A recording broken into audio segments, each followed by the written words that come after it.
जय श्री श्याम। आज हम सुनेंगे गंगा और जमुना की कथा। एक गंगा थी, एक जमुना थी। दोनों बहनें एक साहूकार के खेत में से जा रही थी। जमुना ने 12 दाने जौ के खेत में से तोड़ लिए। गंगा बोली कि बहन, ये तो चोरी हो गई, तुझे तो पाप लग गया। जमुना बोली कि अब वह कैसे उतरेगा।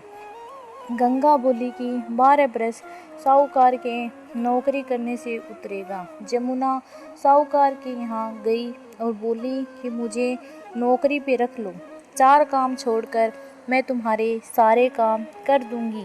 एक तो जूठे बर्तन नहीं धोऊंगी, झाड़ू नहीं लगाऊंगी, सेज नहीं बिछाऊंगी और दिया नहीं चासूंगी। साहूकार ने उसे नौकरी पे रख लिया। 12 बरस बाद कुंभ का मेला आया।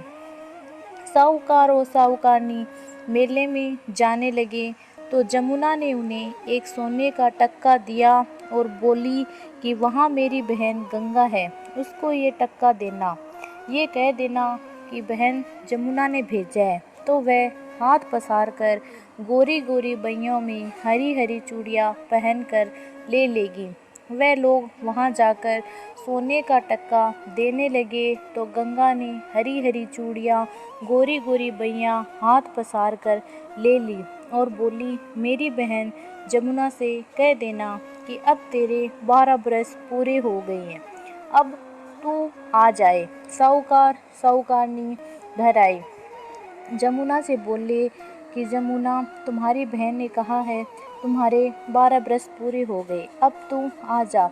ये सुनते ही जमुना सहस्त्र धारा होकर बहने लगी। साहूकार साहूकारनी को जब ये पता लगा कि जमुना माता हमारे सारे काम करती थी तो वे लोग मूंदे माथे पड़ गए और सोचने लगे कि अब हमारा पाप कैसे उतरेगा। उधर जमुना गंगा के पास गई तो गंगा ने पूछा कि तू साहूकार साहूकारनी को धीरज बंधाकर आई है या नहीं। जमुना बोली कि मैं तो कुछ भी नहीं कह कर आई।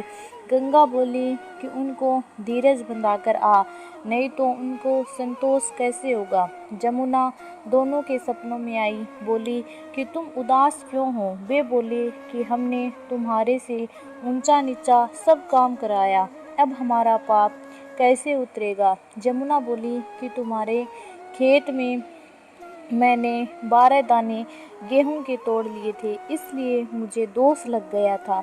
तुम्हारे यहाँ 12 बरस का काम करने से ये उतरा है। तुम उठो, तुम्हारा कोई दोष नहीं है। तुम्हारे खूब धन लक्ष्मी हो जाएगी और तुम्हारी मुक्ति हो जाएगी। हे जमुना माता, जैसी मुक्ति साहूकार साहूकारनी को दी वैसी सबको देना, हमें भी देना, हमारे सारे परिवार को देना, कहते को सुनते को कार्य भरते को सबको देना।